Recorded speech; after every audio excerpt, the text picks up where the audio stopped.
자녀들이 경찰서에 딱 이제 체포돼 가면 휴대폰도 이제 압수당하고 외부와 소통할 수 있는 창구가 전혀 없거든요. 그런 상황에서 수사관이 일방적으로 물어보는 혐의 사실에 대해서 인정할지 부인할지 스스로 결정하게 되는데, 자칫 잘못했다가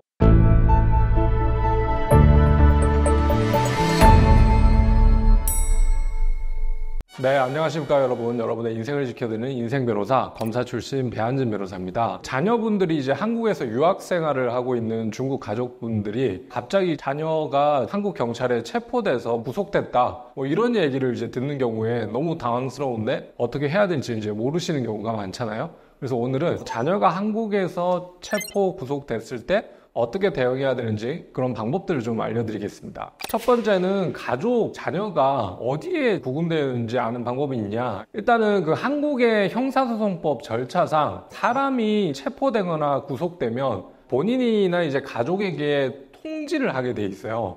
본인이 가족들한테 통지되길 원하면 수사관이 본인이 알려주는 연락처에 전화를 하니까 바로 체포 사실을 알 수 있는데, 본인이 거절을 하는 경우에는 영사관을 통해서 전달받아야 되니까 조금 이제 시차가 발생할 수 있다는 거예요. 근데 어쨌든 한국의 법상 사람이 체포가 되면 본인이 지정하는 가족에게 통지해야 되는 의무가 있다. 그렇기 때문에 수사관으로부터 연락을 받으신 거겠죠. 어디 경찰서에서 아들과 딸이 잡혔다, 이런 얘기를 전해 들으시게 되는 겁니다. 자, 그러면 이제 중국에 계시는 부모님들 입장에서는 자녀가 왜 체포됐는지에 대해서 이제 알아봐야 되잖아요. 일단 그 유선상으로 가족이라고 해도 수사관한테 어떤 수사 내용, 어떤 체포 내용으로 수사가 되고 있냐라고 물어보면 잘 알려주지는 않습니다. 이런 경우에는 피의자의 변호사 조력권이라는 게 헌법상 기본권이기 때문에 변호사는 언제든지 피의자를 대면해서 이제 접견할 수 있는 권리와 권한이 있거든요. 변호사한테 접견을 부탁하면 변호사가 그 의뢰인 그 아들, 딸들을 만나서 사건 내용에 대해서 들어볼 수가 있는 겁니다. 그럼 변호사를 빨리 선임하는 게 좋냐? 이거는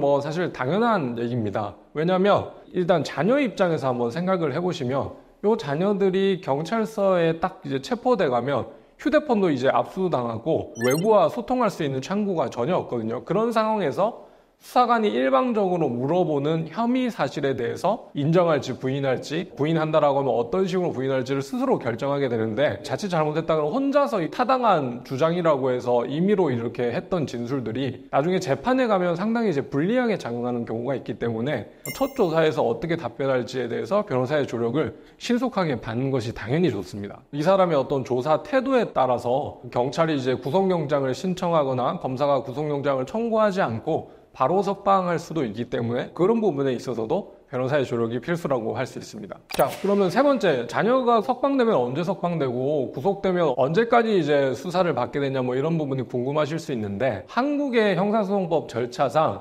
경찰에서 사람을 구속해서 구금할 수 있는 기간은 10일로 정해져 있습니다. 그다음에 경찰에서 10일이 되기 전에 검찰로 사건을 넘기게 돼 있어요. 이걸 이제 송치라고 하는데, 경찰에서 검찰로 사건을 송치하면 검찰 역시도 10일 동안 피의자를 이제 구금할 수 있어요. 검찰은 예외적으로 1회에 한해서 10일을 연장할 수 있으니까 최장 20일까지 이제 구속할 수 있는 것이죠. 경찰, 검찰 수사 단계에서는 최장 30일까지 이제 구속을 할 수 있고, 이 안에 검사는 사건을 법원으로 넘기는 기소를 하게 되는 겁니다. 그러면 재판 절차가 열리는데, 재판 같은 경우에는 구속 사건은 연기하고 하면 6개월 내에 이제 재판이 끝내도록 법에 규정이 되어 있습니다. 그렇기 때문에 구속 사건 재판은 6개월이라고 생각하시면 돼요. 그러니까 정리하면 수사 단계에서 약 한 달, 그다음에 재판 단계에서 6개월 정도 이제 재판을 받게 되고, 그 안에서 이제 체포 구속에 대한 구속 적부심사 청구를 할 수도 있고, 또 재판 단계에서는 보석 청구를 해서 임시적으로 이제 석방하는 절차도 있지만, 원칙적으로는 선고와 동시에 집행유예를 받으면 석방이 되고, 실형이 선고되면 이제 계속 구금 상태가 유지되는 그런 절차로 진행이 됩니다. 자, 그러면 마지막 질문. 가족들로서는 그러면 체포 구속된 자녀들을 위해서 뭘 할 수 있냐? 너무 당연한 얘기지만 앞서 설명드렸다시피 첫 조사에 어떻게 답변할지를 정하는 것과 첫 조사 이후에 구속되지 않게 영장 실질심사에서 석방을 위해 이제 변론하는 거, 그 다음에 재판 단계에서 집행유예가 선고될 수 있도록 변론하는 거, 처음부터 변호사의 조력을 받는 것과 뒤늦게 이제 재판 단계에서 선임이 돼서 거기서 이제 잘못 발언한 내용을 수정하는 것과는 차이가 나기 때문에 신속하게 변호사 선임을 알아보셔가지고 유치장에 구금되어 있는 당사자를 접견해서 사건 내용을 파악해서 초기부터 확실하게 대응하는 것이 당연히 좋습니다. 네, 오늘 영상은 중국에 계시는 가족분들의 아들, 딸들이 이제 한국에서 체포됐을 때 어떻게 대응해야 되는지 그 절차를 일복 요연하게 정리드렸는데 오늘 영상 도움이 되셨다면 좋아요와 구독, 알림 설정까지 부탁드리겠습니다. 감사합니다.